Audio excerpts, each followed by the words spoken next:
Hello, welcome back. I'm Scott. And I'm Allison. And today we're jaw-jacking with Jarhead and Ginger.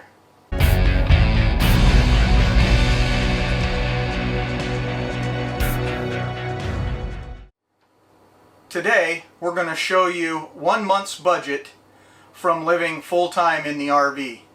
Only the RV related expenses. We've been in now for almost 3 months, but this is just 1 month's worth of budget, and it will be the January budget. You guys are going to want to stick around to the end of this because we're going to give you the total number, the big number at the end. Big number. Like he said, we are only going to do items that are RV related, so we're not going to talk about our groceries and our dining out costs, entertainment expenses, whatever, we go out and do, like last week we went skydiving. No, we didn't. But yeah, we're not going to talk about that. So the first category is campgrounds. This month is going to be hopefully our most expensive month because we have a 1,000 Trails membership, but right now we're in Athens at the school for Scott's RV Tech school, and so we're having to stay outside of 1,000 Trails. Almost the whole month. We've been here almost 5 weeks now, so almost the whole month of January we were at a pay campground. That's right. So the first 2 nights of the year we stayed in 1,000 Trails, and all we had to pay for those 2 nights was the $3 a night fee for electric. 50 amps. And that was $6 for those 2 nights. And we'll talk more about 1,000 Trails in a bit. And then after that, we came here to Athens, and the total for 5 weeks, so it does cover a week, actually 8 days in February, the total for those 5 weeks is $698.90. We included that extra week because we paid it in advance in the month of January.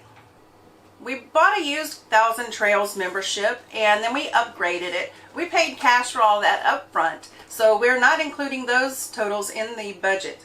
Our annual dues for 1,000 Trails is $1,250 per year, and we divide that by 12 months. Even though we did pay that in advance, divided by 12 months, that would be $104.17 per month.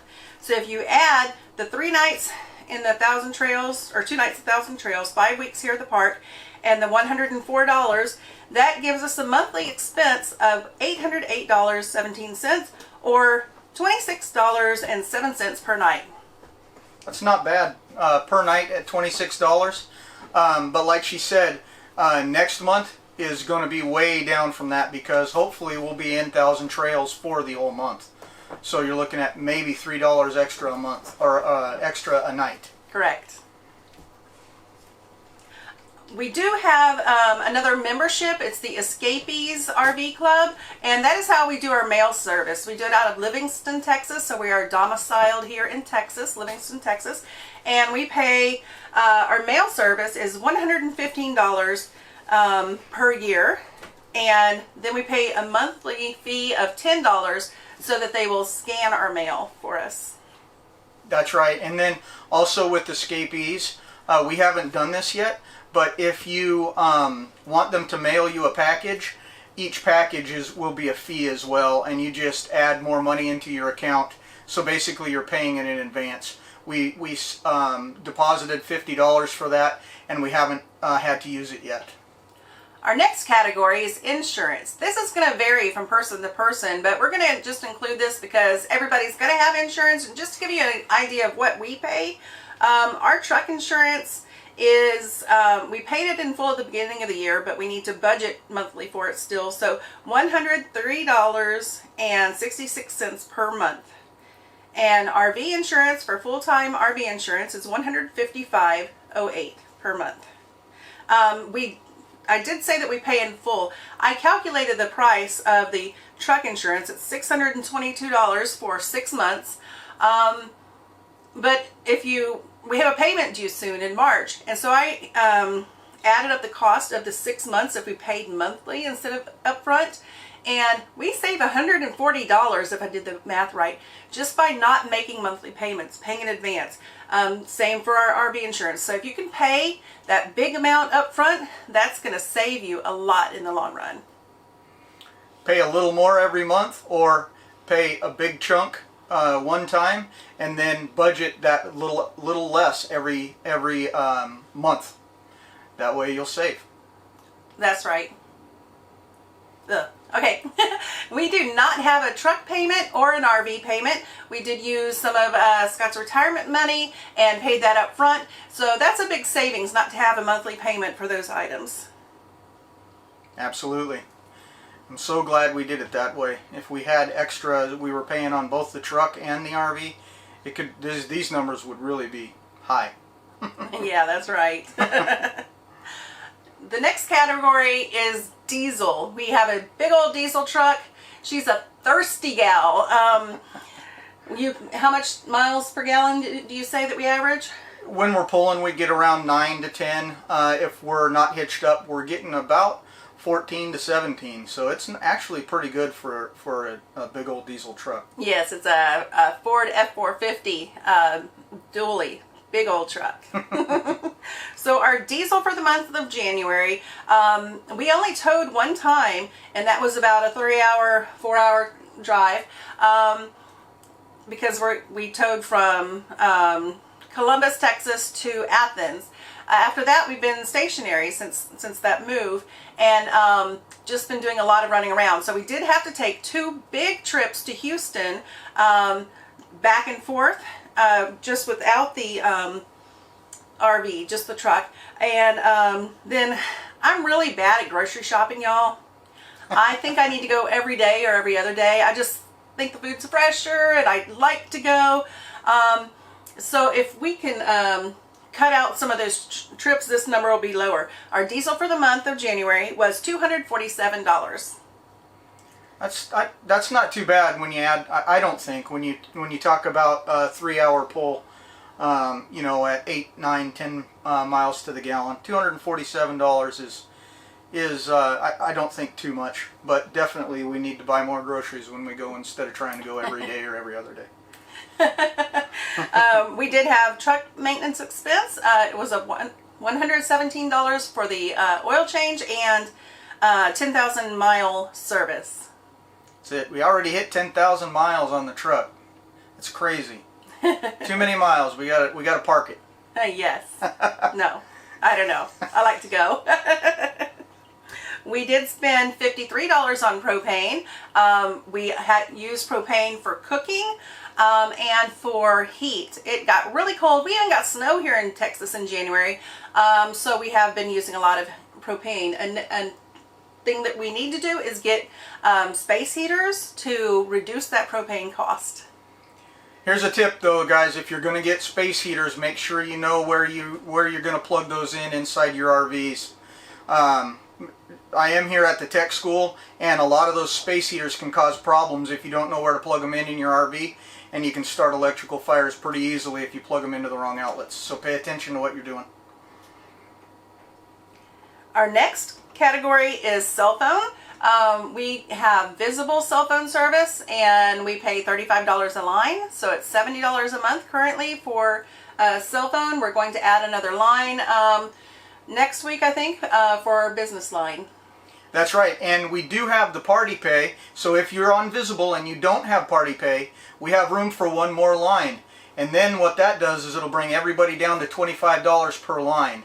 So if you're interested, shoot us a comment saying, hey, get me on your party line, and we'll get in touch with you and get you guys on a visible plan at the lowest possible rate of $25. Not sponsored by Visible. We could be, though. Come on. Okay, the next category would be internet, because we need internet doing YouTube, and I was going to teach online. Not sure if that's still the plan, or if I'm going to devote time to the business. We're seeing how that will go. But we don't have internet. We just use our visible phones, and so far those have worked pretty well. The campgrounds that we've been at, you have to pay extra for internet, or there's none. We've had one campground where we could basically get nothing for streaming, and that was Medina Lake. We are still looking for internet. We've checked out Nomad and haven't gone with that yet. They don't have the package that we want. So let us know what you do for internet in the comments. Yeah, that'd be great. We're thinking about possibly one of those Wi-Fi extenders or something like that, but we haven't really pulled the trigger on anything yet, just because there's so much out there, and I just haven't wrapped my head around it all yet, I think. So. And being in the RV, we are cooking more, trying to eat more at home. Even though we are doing that, this isn't one of the categories that we're, putting into the budget, but I am just going to mention we spent over $600 on restaurants. That includes fast foods. Anytime we stop at the gas station and get a drink or snack or whatever, that's $400 over my budget. It was a crazy month. I had to go to Houston on the emergency trip and stay in a hotel a couple of nights. I got that hotel stay for free with my credit card points, so that was nice. But man, we got to do better about our dining out. I've noticed groceries are more expensive than I had originally thought too. It seems like every time we go to the grocery store, we're plunking down $60 or $80, and that's a couple times a week, sometimes more. But it's better to eat at home anyway, I think. Not as fun maybe, but it's better for your budget especially. And we're trying to do keto, so if you have a really good keto recipe that you can make at home, quick and easy, limited dishes because I don't like dishes, leave me that recipe in the comments, please. And now we're going to give you guys the big number. The grand total for all of those categories that we just went through and listed is... And this doesn't include the food, or we didn't include our health insurance either because that's taken out of our monthly pay. So just the categories that we mentioned. Drum roll. Go for it. $1,668.08. That's too much. I don't think that's too bad actually. $1,600 for the month, and pretty much all you're adding to this is food, right? Yeah, the food, entertainment. Yeah. So. But next month, make sure you tune in to see what our total is. It's going to be a lot lower as far as campground expenses, especially. Yeah, guaranteed. Yeah, our $698 camping trip here will be erased from that total, so we'll be down hopefully around $1,000 or less. That's right. But there might be more entertainment because we haven't done anything while we've been here. He's been so busy with school. And by the way, if you're new to RV Mobile Tech, check him out. All right, guys, if you're still here, thanks for sticking around to the end. And we'll see you the next time we're jaw-jacking with Jarhead and Ginger. Bye. Bye.